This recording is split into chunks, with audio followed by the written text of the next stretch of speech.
네, 이 시간에 함께 하나님 말씀 보도록 하겠습니다. 함께 할 하나님 말씀은 히브리서 12장 25절로 29절 말씀입니다. 히브리서 12장 25절로 29절의 말씀으로 은혜로 살고 은혜로 살아야 할 인생이라고 하는 제목으로 같이 말씀 나누겠습니다. 자, 오늘은 2024년의 마지막 주일입니다. 그리고 그 주일 예배를 저희가 드리고 있죠.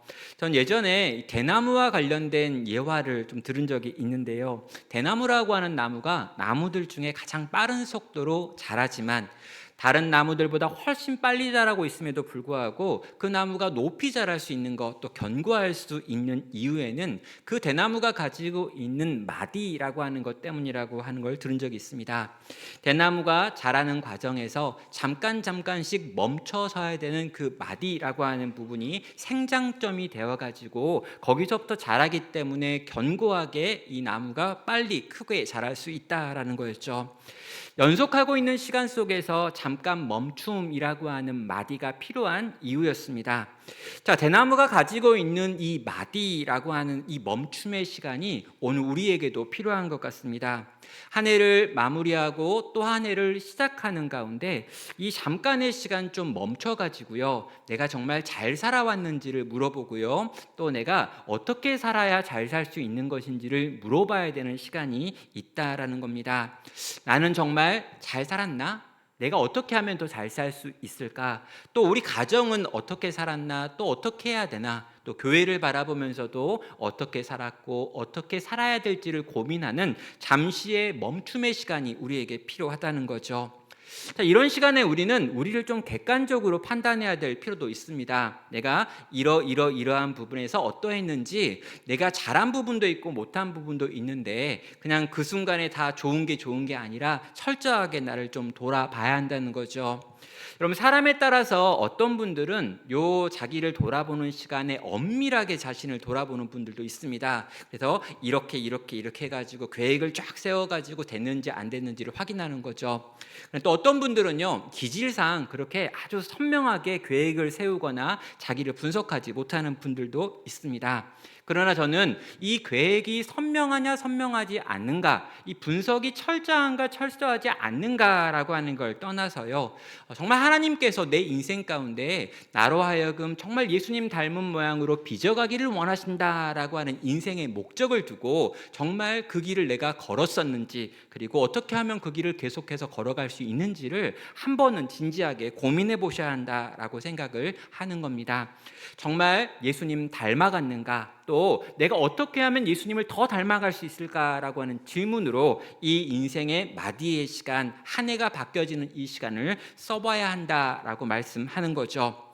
자, 오늘 우리는요, 우리 자신을 좀 돌아봐야 되고요, 또 내다보는 시간을 가지려고 합니다. 그리고 이렇게 돌아보고 내다보는 시간에 필요한 성경이 말하는 진리를 한번 살펴보겠습니다. 자, 한 해를 마무리하는 시간인데요, 이 마무리하는 시간에 올 한 해는 참 감사한 제목이 많았습니다 라고 고백할 수 있는 분들은 과연 몇 분이나 계실까요? 그리고 내년에는 감사할 제목이 많을 것 같아요 라고 생각하시는 분은 또 얼마가 될까요? 어느 때인가 그럴 때가 있었던 것 같기도 합니다. 올해는 너무너무 좋은 일이 많았어, 내년에는 더 좋은 일이 많을 거야 라고 생각하면서 정말 마음이 되게 즐겁고 기쁘게 한 해 한 해를 보냈던 어렸던 시절이 있었던 것 같습니다. 그런데 어느 정도 나이를 먹고 난 다음에, 그리고 최근에 한 10여 년 정도 시간을 보면은요, 올 한 해 내가 만족스러웠다라고 생각하기보다는 아쉬웠다라고 하는 게 많았던 것 같고요, 내년을 생각하고 또 기대하는 마음으로 막 즐거웠기보다는 내년에도 이런 어려움이 계속해서 이어질 것 같다라고 하는 생각들이 더 많았던 것 같습니다. 새해를 바라보면서 더 나은 새해를 전망하기보다는 더 어려워지지는 않을까라고 하는 걱정과 두려움이 많았던 거라는 거죠. 저는 정치에 대해서 거의 모릅니다. 제가 가장 좋아하는 정치는 뭐냐면요, 정치가들이 국정을 아주 잘해가지고 제가 정치에 대해서 아무 관심이 없어도 괜찮은, 이게 정말 좋은 정치라고 생각을 합니다. 어떤 왕이 그랬다고 해요. 밖에 나가가지고 백성들하고 만나서 대화하는데 백성들이 지금 우리나라를 다스리고 있는 왕의 이름이 뭔지 하나도 모른다라고 하는 걸 보면서 너무 기뻐했다라고 하는 말을 들은 적이 있습니다. 왕의 이름조차 모를 만큼 백성들이 자기가 살고 있는 일상에 충실하게 살아가도 아무 문제가 없는 시대, 그 시대가 태평성대라고 불려지고요, 지금 통치를 잘하고 있는 시대이기 때문인 거죠. 근데 최근 이 한 달여의 시간 동안 정말 정치에 대해서 관심을 갖지 않을 수가 없었습니다. 저는 이전에 국무위원이 누군지 거의 몰랐습니다. 근데 최근에 국무위원회 서열은 이렇게 되는구나, 이런 사람들이 있구나라고 하는 것까지 알게 됐죠. 헌법재판소라는 게 있다는 건 알았는데 거기에 재판관이 9명이 있어야 된다라고 하는 것도 몰랐는데 최근에 알게 되었습니다.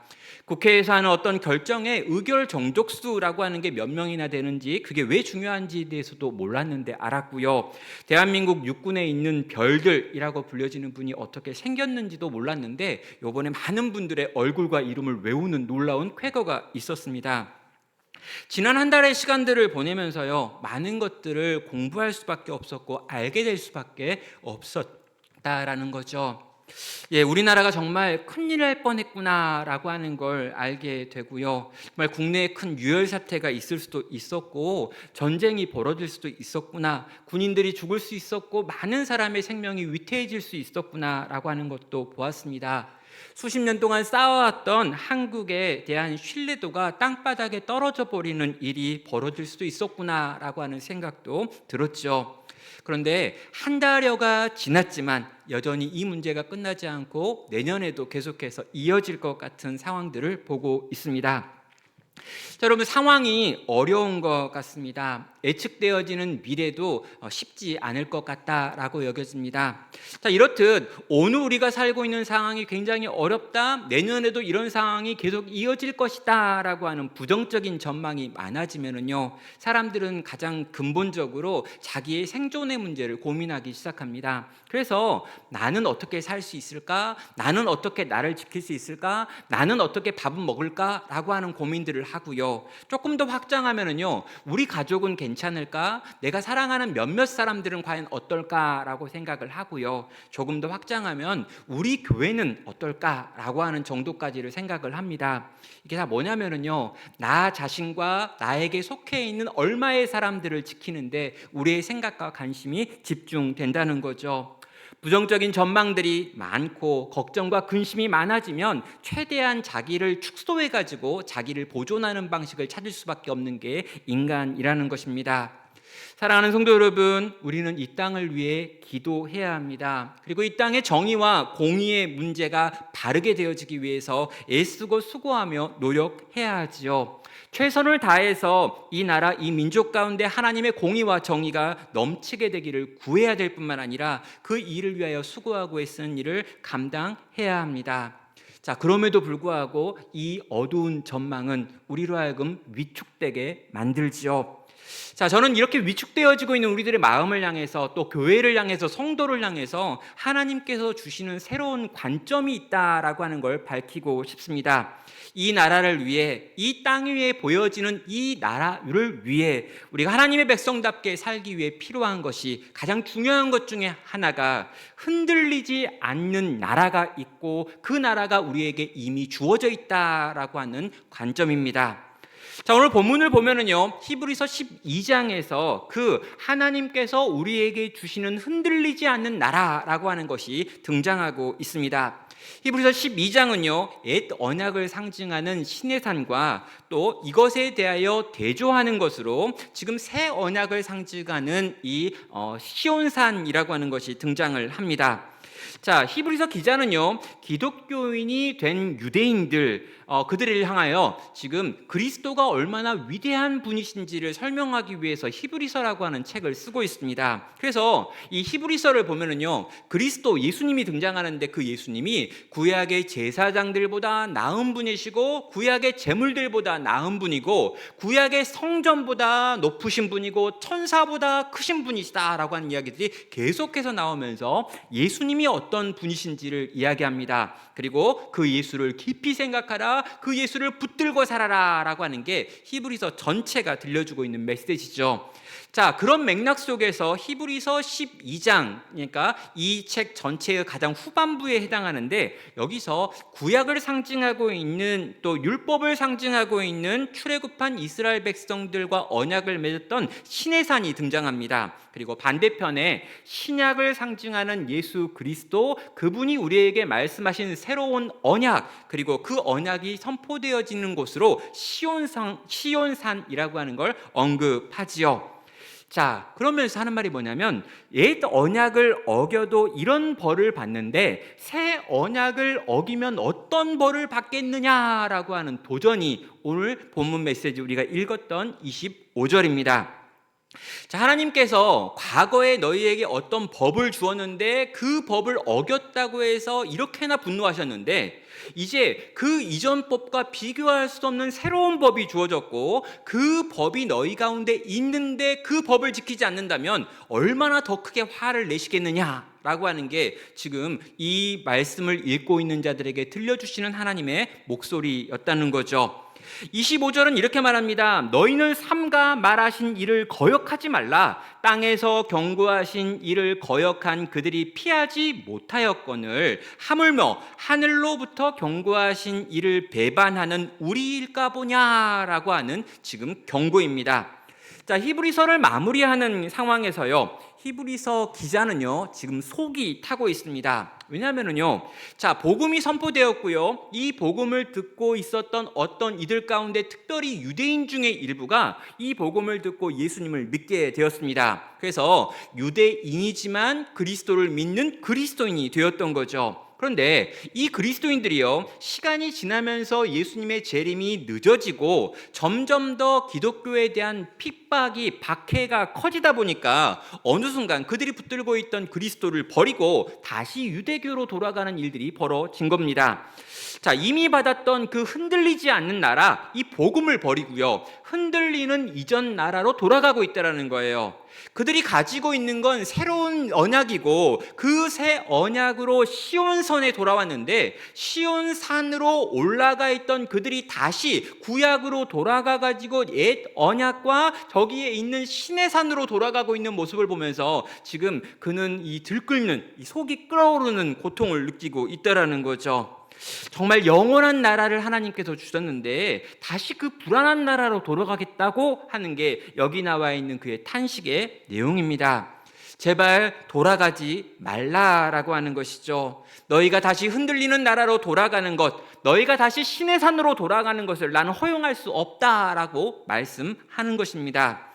새 언약을 포기하는 것이 하나님의 말씀을 거역하는 것과 같다라고 말해요. 옛 언약의 시대에도 불순종의 결과는 심판이었는데 새 언약의 시대에 너희가 이전으로 돌아간다면 더 큰 심판이 있을 거다라고 경고합니다.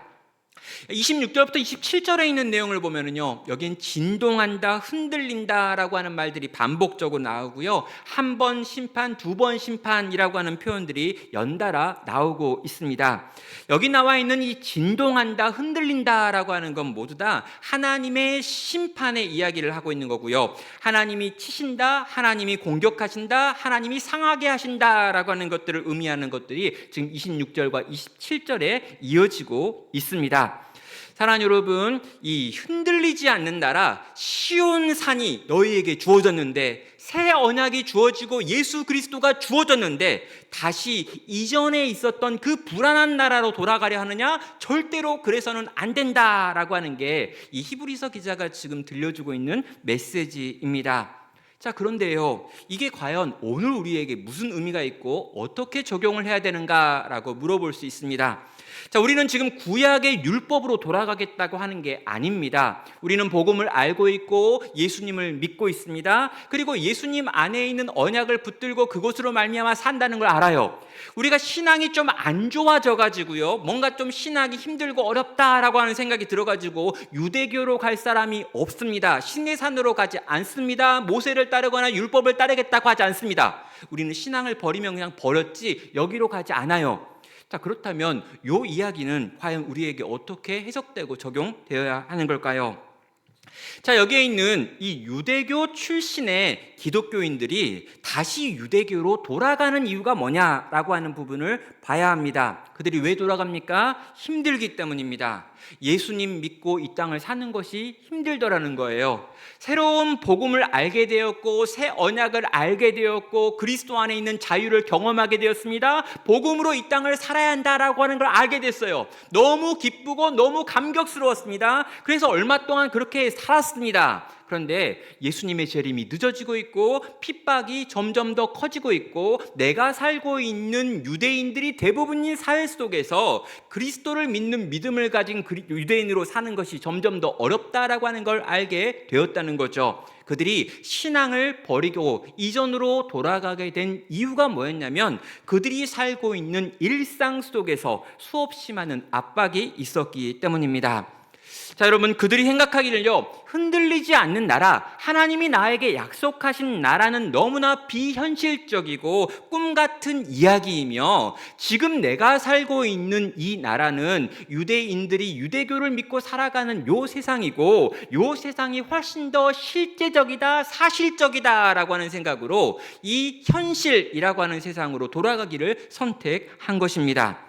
자, 이런 생각을 잘 보여주는 우리나라 속담이 있습니다. 개똥밭에 굴러도 이승이 좋다라고 하는 속담이죠. 우리나라만 있는 줄 알았는데 이게 사자성어에서 나왔다고 하면서 한자어로도 있었습니다. 여러분, 개똥밭에 굴러도 이승이 좋다라는 겁니다. 반대말로 저승에 가가지고 정승이 되는 것보다 이승에 가가지고 개똥밭에 개가 낫다라고 하는 말도 있죠. 자, 여러분, 이 유대인들은요 이런 생각을 한 겁니다. 복음으로 내가 감동을 받았고 내가 새 언약을 들었지만 내가 속한 이 현실은 바로 여기 이 유대교를 믿는 유대인이 내가 거기로 다시 돌아가리라 라고 생각을 했다라는 것이죠. 사랑하는 성도 여러분, 오늘 우리도 이 주제 가지고 고민할 필요가 있습니다. 우리는 하나님 나라라고 하는 걸 알고 있고요. 그 나라가 우리 가운데 이미 주어졌다라고 하는 걸 알고 있습니다. 복음을 알고 있고요. 내가 예수 안에서 영원한 생명을 얻었습니다라고 하는 것도 믿음의 고백과 신앙의 고백으로 할 줄 압니다. 그런데 그 눈에 보이지 않는 하나님이 우리에게 약속하신 나라보다 더 강력하게 지금 내 눈에 보이고 있는 세상 나라가 보이더라는 거죠. 그리고 그 나라에서 잘 사는 법, 그 나라에서 성공하는 법, 그 나라에서 밀려나지 않는 것, 이것이 더 중요하게 보이는 겁니다. 그래서 믿음으로 결단했고 신앙으로 어떤 선택을 했지만 점점 그 자리에서 밀려나서 세상 속으로 들어가 버리는 일들이 많더라라는 것이죠. 자, 이런 이들을 향해서 하나님께서 하시는 약속이 나옵니다. 28절이죠. 자, 그러므로 우리가 흔들리지 않는 나라를 받았은즉 은혜로 받자 이로 말미암아 경건함과 두려움으로 하나님을 기쁘시게 섬길지니라고 말합니다. 자, 여기 보면요, 우리가 흔들리지 않는 나라를 받았은즉 은혜로 받자라고 말하고 있습니다. 자, 하나님께서 당신의 택하신 백성들에게 한 나라를 주셨다라고 말하죠. 근데 그 나라의 특징이 뭐냐면 흔들리지 않는다라는 것입니다. 여러분, 이 나라가 어떤 나라를 의미하는가? 성경을 주석하시는 이 주석가들은 이 흔들리지 않는 나라를 세 가지로 해석을 합니다. 첫 번째 해석은요, 이게 하늘에 있는 왕국, 천국을 의미한다라고 설명을 하는 거예요. 하나님께서 성도들에게 주신 영원한 나라가 있다라고 말하며 세상의 일시적이고 유한한 왕국과 대조되어지는 이 영원하고 충만한 천국이라고 하는 게 있는데 그것을 지금 흔들리지 않는 나라다라고 설명을 했다라는 거죠.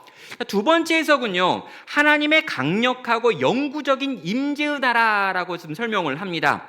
자, 구약에서는요, 하나님께서 종종 임하셨습니다. 그래서 하나님이 이 땅 가운데 임하시는 걸 보면서 땅이 진동했다, 하나님의 현현이다라고 이야기하고요, 뭐 구름이 임했다, 영광이 임했다, 바람이 불었다, 어떤 기적과 역사가 일어났다라고 말하면서 하나님이 잠깐씩 이 땅에 임하신 사건들에 대한 기록이 있습니다. 그런데 지금은 그런 세상이 아니라는 거예요. 예수 그리스도께서 이 땅 가운데 오신 다음에 우리 가운데 하나님의 나라가 임했는데 그 하나님의 나라는 성령의 임재라고 하는 것으로 지금 충만하게 이미 우리 가운데 역사했다라는 것입니다. 시내산이라고 하는 특정한 산 위에 머무는 하나님의 임재가 아니라 모든 성도 가운데 이미 들어와 함께 하시는 성령님을 이야기하면서 이 하나님의 임재로 충만한 세상이 되었다라고 말할 때 이 흔들리지 않는 나라라고 하는 표현을 썼다라고 해석을 합니다. 세 번째는요, 종말론적인 개념으로 이 하나님 나라를 이야기합니다. 하나님의 심판의 날을 의미하는 거죠. 온 땅이 뒤집어 엎어질 거라는 것입니다. 하나님이 온 땅을 뒤집어 엎으시는 심판의 날이 있는데, 그때 흔들리지 않는 나라가 있고 흔들리지 않는 백성들이 있다는 거죠. 하나님께서 이 땅에 교회를 지키시고 성도를 지키셔서 그 하나님의 심판으로부터 당하지 않게 만드실 것이다 라고 할 때, 여기서 이 흔들리지 않는 나라라고 하는 용어를 썼다라고 합니다. 여러분, 이 세 가지 정도 해석이 있는데요, 저는 이 세 가지 해석이 다 좋은 해석이라고 생각을 합니다. 그런데요, 이 흔들리지 않는 나라에 대한 해석이 이렇게 세 가지가 있고 그 외에 작은 또 해석들까지 포함하면 더 많은 해석들이 있다는 건 뭘 의미하냐면, 이 흔들리지 않는 나라가 어떤 나라를 의미하는지 정확하게는 모른다라고 하는 걸 뜻하기도 합니다. 성경 곳곳에 이 하나님께서 우리 가운데 주셨다라고 말씀하시는 나라가 있습니다. 곳곳에 나와 있는 그 장면들을 가지고 우리가 떠올리고 생각할 수 있는 것들이 이거다라고 이야기를 했다라는 거죠. 저는요, 이런 해석들을 가지고 그 나라에 대해서 우리가 상상해야 한다라고 생각합니다. 하나님의 통치가 완전히 임한 나라입니다. 하나님의 충만한 통치가 임했기 때문에 죄가 없는 나라입니다. 하나님이 날마다 함께 하시는 임마누엘의 나라입니다. 그러니 거기엔 눈물도 없고 고통도 없고 슬픔도 없고 우는 일도 없으며 죽는 것도 없는 나라이겠죠. 자, 여러분, 이 하나님 나라, 이 영원토록 흔들리고 요동하지 않는 그 나라라고 하는 걸 생각할 때, 여러분, 우리가 생각하고 있는 가장 좋은 모든 개념들을 떠올리면서 그 나라에 대해서 기대하고 꿈을 꿔야 합니다. 하나님이 통치하시는데 누가 우리를 위협할 수 있습니까? 하나님의 심판으로부터도 흔들리지 않는 나라라면 그 어떤 것으로부터도 흔들릴 수 없는 나라가 바로 그 나라라는 거죠. 그런데 그 엄청난 나라, 그 영광스러운 나라, 그 강력한 나라를 하나님은 우리 성도에게 이미 주셨다라고 말씀하시는 것입니다. 여러분, 하나님께서 주실 것이다 라고 말하는 것도 아니고요, 줄까 말까를 고민하고 계신다 라고 말한 것도 아니고요, 이미 줬다라고 말하면서 너넨 받았다 라고 말합니다. 여러분, 이게 무슨 말이냐면요, 나는 너한테 줬어. 근데 우리 안 받을 수 있잖아요. 근데 여러분, 줬는데 받아버리기까지 한 겁니다. 여러분, 이 땅의 성도들은요, 그 흔들리지 않는 나라를요, 하나님 편에서 우리에게 주실 때 그걸 이미 받아버린 사람들, 확정된 사람들이라고 자기를 표현한다라는 거예요. 성도 여러분, 우리가 살고 있는 이 나라는 흔들리고 있습니다. 이전에도 흔들렸고요, 지금도 흔들리고 있고요, 이후에도 계속 흔들릴 것입니다. 우리는 이 흔들리는 나라에 살면서 어떻게 해석은 가네요, 이 나라가 좀 안정되었으면 좋겠다라고 하는 생각을 할 수밖에 없습니다. 제발 이 나라가 좀 고쳐졌으면 좋겠다. 사방에서 흔들리고 요동하고 있는 이 상황 속에서 나라고 하는 사람이, 우리라고 하는 사람들이, 이 땅의 그리스도인들이라고 하는 사람들이 이 땅이 조금이라도 더 평안한 나라, 안정된 나라, 덜 흔들리는 나라가 되었으면 좋겠다라고 생각하며 기도하고, 그렇게 이 땅의 요동을 멈추게 만드는 일에 힘쓰고 애쓰는 일을 해야 한다고 믿어요. 그리고 그 일을 해야 합니다. 최선을 다해서 사람들을 살려내야 합니다. 최선을 다해서 정의로운 사회를 만들기 위해서, 공의로운 사회를 만들기 위하여 우리가 할 수 있는 노력들을 해야 한다라는 거예요. 여러분, 기도만 하고 끝나는 게 아니고요, 실제로 기도할 뿐만 아니라 그 일을 위하여 우리는 수고하고 애써야 되는 존재들입니다.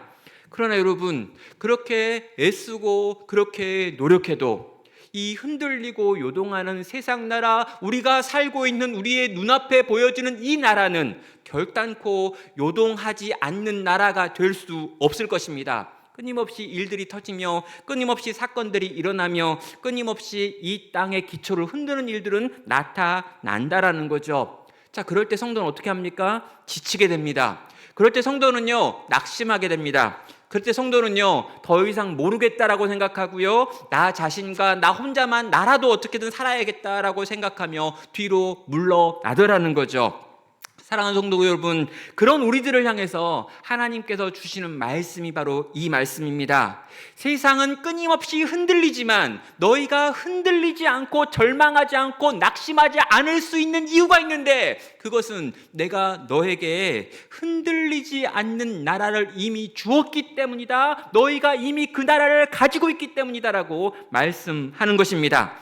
사랑하는 성도 여러분, 우리에게 이미 주어져 있는 하나님께서 우리를 위하여 준비하신 그 나라를 믿으시길 바랍니다. 그 나라를 붙드시기 바랍니다. 그게 내게 이미 주어졌다라고 하는 걸 믿음으로 붙들고 그 나라로부터 얻어지는 힘과 능력으로 오늘을 사시기를 바랍니다. 자, 여러분, 그 나라를 이미 우리가 가지고 있다. 그 나라를 내가 받고 있다. 끊임없이 흔들리는 이 세상 나라, 진동하고 있는 이 나라 속에서 영원한 그 나라를 소유하고 있다라고 하는 것을 아는 사람은 과연 그렇게 어떻게 하나님 앞에 반응을 할까요? 자, 여러분, 만약에 우리가 살고 있는 이 땅이요 끊임없이 흔들린다라고 하는 걸 여러분이 안다면, 여러분, 우리는요 굉장히 난처합니다. 뭐냐면은요, 내가 열심히 이 땅 위에 무언가를 쌓았다 한들 그것이 언제 무너질지 모른다라고 하는 걸 생각하게 되기 때문입니다. 그럼 땅이 진동해 버리면요 내가 쌓았던 모든 게 무너집니다. 여러분, 가끔 여러분 그런 게임 하잖아요. 젠가라고 하십니까? 젠가? 여러분, 이 젠가라고 해가지고요 블록을 막 쌓아요. 아무리 블록을 잘 쌓으면 뭐합니까? 옆에 큰 차가 지나가면 그냥 무너지는 거니요. 아무리 내가 견고하게 무언가를 쌓았다 한들 땅이 요동하면 나만 할 수가 없다는 것입니다. 여러분, 한때 사업을 크게 하고 돈을 많이 벌었다라고 하는 분들도요 한순간 그 모든 것이 날아가는 걸 경험하기도 하고요, 엄청나게 내가 건강했다라고 하는 분도요 그 건강이 한순간 사라져버리는 걸 경험하게 되기도 합니다. 엄청난 인기를 누렸거나 엄청난 권력을 소유했다라고 했던 분들도요 세월이 지나고 시간이 지나면 그 인기도 권력도 사라져버리는 걸 경험하게 되기도 하지요. 여러분, 진동하는 나라 위에 세워놓은 그 어떤 것들도 안전할 수 없고 불안한 것일 수밖에 없다라고 하는 겁니다. 자, 여러분, 우리는요 대부분 이 나라가 영원하지 않다라는 걸 알고 있어요. 우리가 살고 있는 이 세상이 안전한 곳이 아니다라고 하는 걸 우리는 알고 있습니다.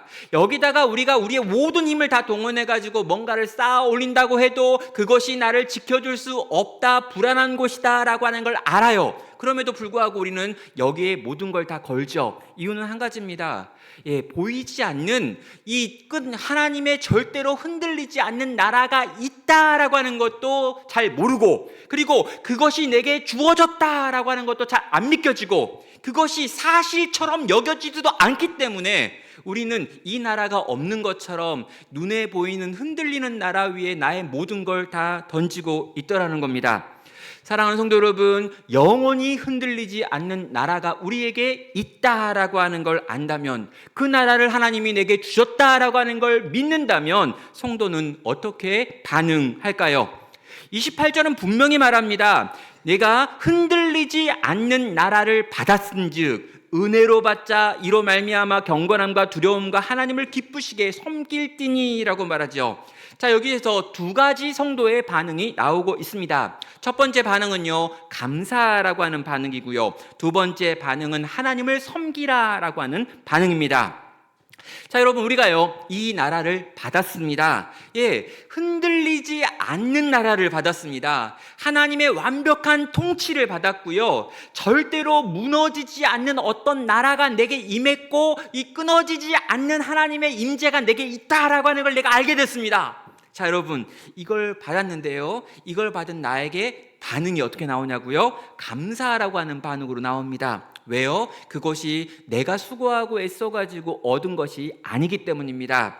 여기 은혜로 받자, 은혜를 받자라고 하는 표현이 나오는데요, 이 은혜라고 하는 단어 옆에 여러분 가지고 있는 성경책에 보면 가로 열고 감사라고 하는 표현이 들어가 있는 부분이 있습니다. 이게 뭐냐면 이 카리스라고 하는 단어가 여기에 쓰여지고 있는데요, 이게 명사로 쓰여질 때는 은혜이고요, 동사로 쓰여지면 감사이기 때문입니다. 자, 여러분, 은혜로 받자라고 하는 걸로 먼저 해석을 하면 어떻게 되냐면요, 너에게 하나님께서 주시는 엄청난 엄청난 나라가 주어졌어. 어떻게? 은혜로라고 이야기하는 거예요. 여러분, 내가 수고하고 내가 애써가지고 얻은 나라가 아니라는 거죠.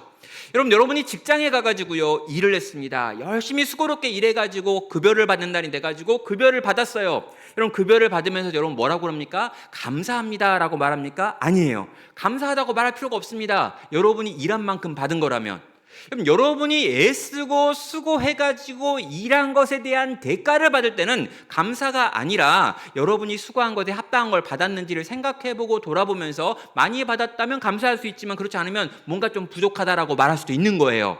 사랑하는 여러분, 정말 하나님께서 우리에게 정말 엄청난 나라를 주셨는데 네가 수고하고 애쓰고 노력한 것에 대한 대가로 그 나라를 주겠다라고 했다면 우리는 그걸 받으면서 감사하지 않습니다. 왜요? 그건 은혜가 아니라 값이기 때문인 거죠. 대가인 것입니다. 수고한 것에 대한 우리의 몫이기 때문인 거예요. 근데 여러분, 아니었다는 거죠. 우리가 뭔가 잘해서 그 나라를 주신 게 아닙니다. 우리가 뭔가 수고해서 그 나라를 소유하게 된 게 아닙니다. 하나님께서 만드신 흔들리고 요동하지 않는 나라가 우리에게 주어졌는데 그 나라는 우리에게 은혜로 주어졌습니다. 여러분, 은혜라고 하는 말은요, 받을 만한 자격이 없는 이에게 부어지는 일방적인 호의를 의미합니다. 하나님께서 우리에게 그냥 선물로 주셨다는 거예요. 네가 너무너무 사랑스럽고 네가 너무너무 좋아서 그냥 내가 너에게 이걸 주고 싶어 라고 하면서 이 엄청난 걸 우리의 인생 가운데 주셨다라고 하는 고백입니다. 그렇다면 여러분, 그 하나님이 우리 가운데 은혜로 이것을 주셨다라고 하는 걸 아는 우리들의 반응은 뭐 해야 되느냐라는 거죠. 감사라는 것이었습니다. 엄청난 선물에 대한 감사입니다. 엄청난 대가를 하나님께서 친히 지불하셔가지고 흔들리지 않는 나라를 가지고 와서 우리의 인생 가운데 주셨기 때문에 우리는 그것에 대하여 감격하고 감사한다라는 거죠. 사랑하는 여러분, 한 해를 마무리하면서 지난 한 해를 돌아볼 때 생각해야 될 첫 번째가 바로 이것입니다. 아, 그렇구나. 이러이러한 것들을 내게 주셨구나. 이러이러한 일들이 있었구나. 이러이러한 것들에서 세상 속에서 살아가는 것이 참 힘들고 버거웠고 흔들리고 요동하는 세상 속에서 이런저런 고통과 아픔이 있었구나. 다 생각하셔야 돼요. 여러분, 아무 생각 없이 감사하자가 아니고요, 진짜로 돌아봤는데 이 세상은 끊임없이 요동했구나. 정말 내가 열심히 했는데 이것에 대한 결과가 이렇게 나타날 수도 있는 거구나 라고 생각하며 아파하고 탄식할 수 있습니다. 그러나 여러분, 이 눈에 보이는 세상에서 여러분이 어떤 성취를 이뤘건 이루지 않았건 간에 우리의 마음의 중심에 뭐가 있어야 되냐면 이 흔들리지 않는 나라가 우리 가운데 이미 주어져 있다는 걸 알기에 갖는 감사가 있는 것입니다. 그럼에도 불구하고 감사한 거죠.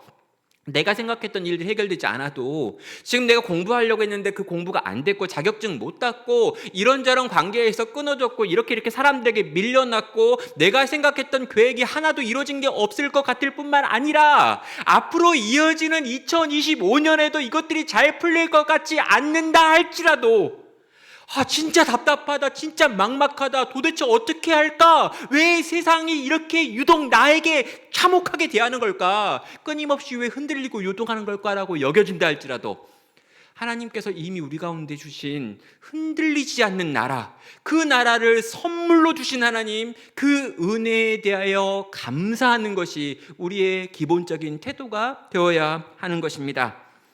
사랑하는 여러분, 이 하나님께 대한 감사가 내게 있는지, 한 해를 마무리하며 내가 이 나라를 생각하는지, 이 나라를 기억하고 있는지, 이 나라를 중요하게 여기고 있는지 떠올리며 다시 한번 내 안에 감사를 돌이키시는 여러분 되시기를 바랍니다.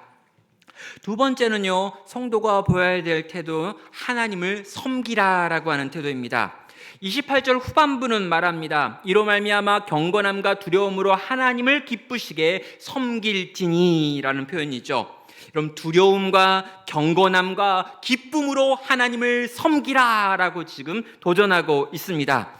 이미 하나님께서 우리에게 흔들리지 않는 나라를 주셨다라고 말했습니다. 그런 다음에 그 나라를 너에게 은혜로 주셨어. 그러니 감사해야지라고 말했습니다. 그렇다면 여러분, 이 감사 다음에 찾아오는 것이 뭐냐라는 것이죠.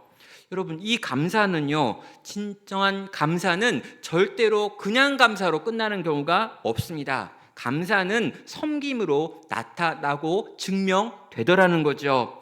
여러분, 그 사람과 사람의 관계 속에서도 그렇습니다. 감사한다라고 한다면은요, 정말 내가 그 상대방의 어떤 일에 대하여 감사하다면 그 감사를 어떠한 방식으로건 우리는 표현하게 되어 있습니다. 그래서 섬김이 없는 감사는 실체가 없는 감사고 어찌 보면 거짓 감사일 수 있습니다. 하나님께서는 너희가 받은 그 나라에 대한 감사를 기쁨의 섬김으로 이어갈 것을 지금 도전하더라는 거죠.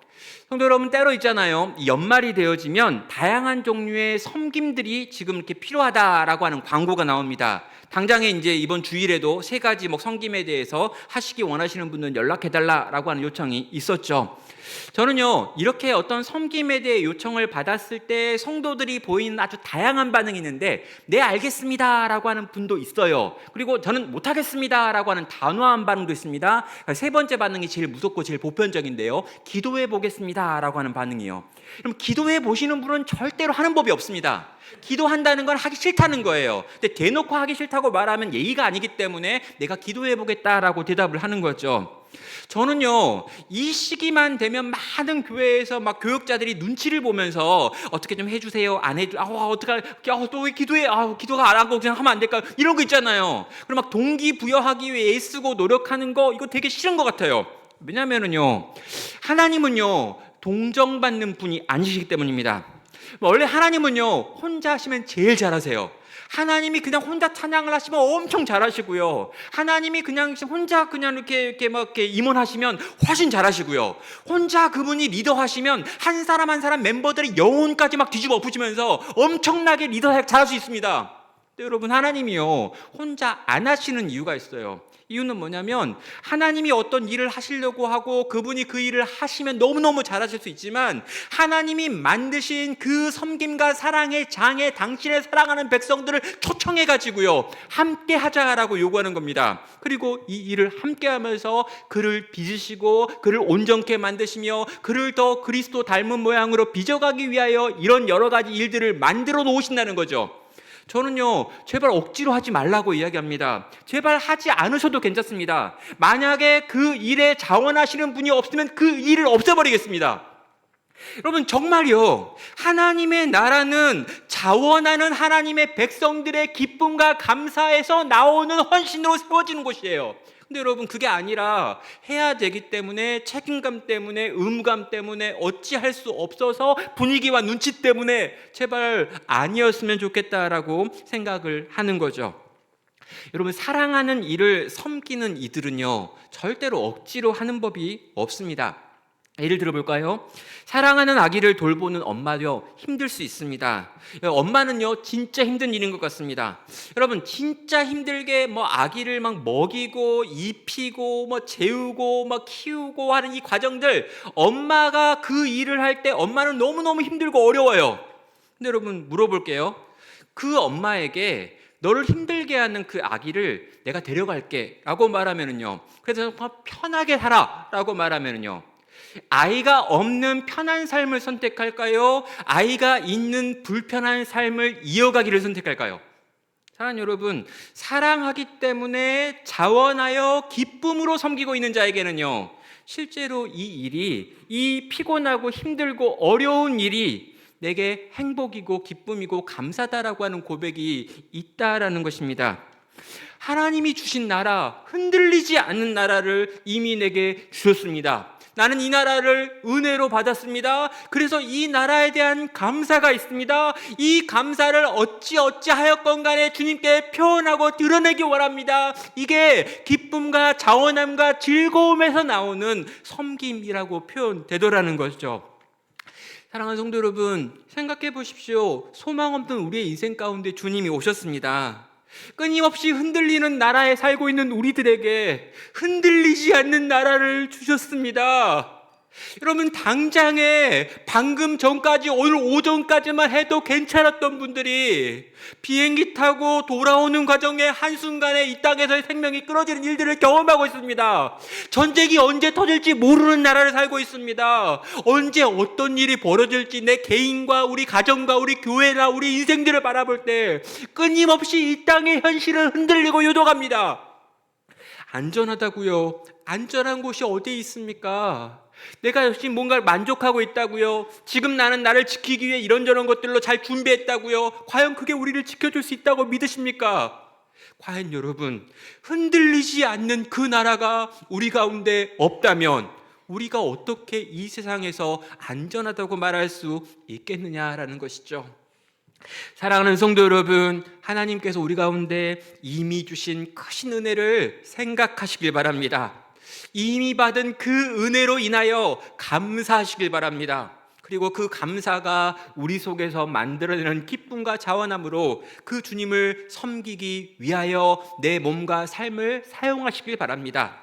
그냥 교회에서 열심히 하라 이거 아니고요. 정말 이 땅에서 내가 할 수 있는 하나님 백성다운 삶이 무엇인지 생각하고요. 그렇게 살기를 결단하라는 거죠. 단지 내 만족과 내 이익과 내 안전과 우리 가족을 위해 사는 것이 아니라 주님이 내게 원하시는, 주님이 내게 기뻐하시는 정말 흔들리지 않는 나라를 소유했기 때문에 흔들리는 나라 속에서 내가 살아내야 될 성도의 삶의 방식을 선택하여 살아갈 수 있는 내가 되기를, 또 우리가 되기를 원하는 것입니다. 사랑하는 성도 여러분, 주께서 우리 가운데 말씀하시는 이 나라를 바라보며 오늘을 믿음으로 살고 또 한 해를 믿음으로 마무리하고 또 한 해를 믿음으로 시작할 수 있는 성도 되시기를 주의 이름으로 축원합니다.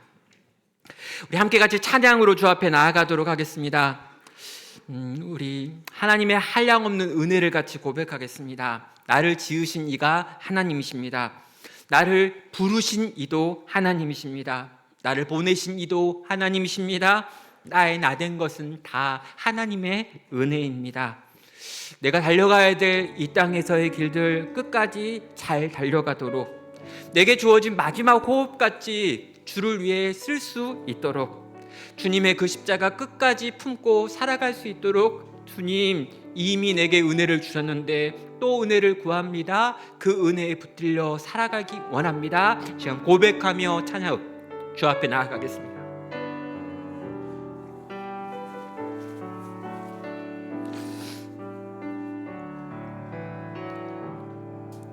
나를 지으신 이가 하나님, 나를 부르신 이가 하나님, 나를 보내신 이도 하나님, 나의 나된 것은 다 하나님 은혜라. 나의 달려갈 길 다 가도록, 나의 마지막 호흡 다 하도록, 나로 그 십자가 품게 하시니 나의 나된 것은 다 하나님 은혜라. 한량없는 은혜, 갚을 길 없는 은혜,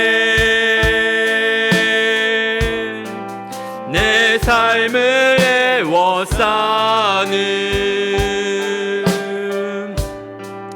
하나님의 은혜,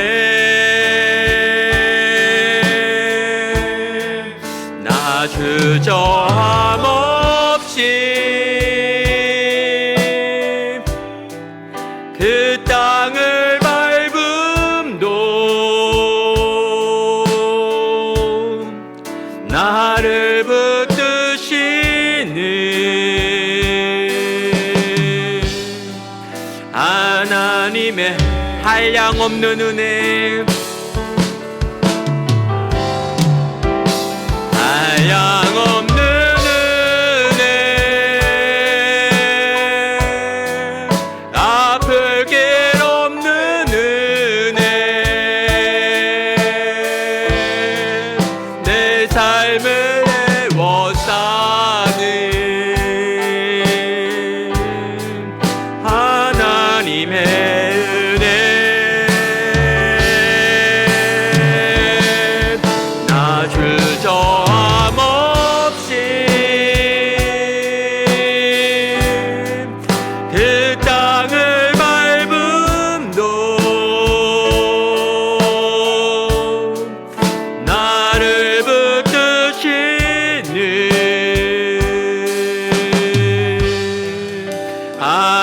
하나님의 은혜. 시간 함께 합심하여 기도로 주 앞에 나아가겠습니다. 우리는 흔들리지 않는 나라를 받은 사람들입니다.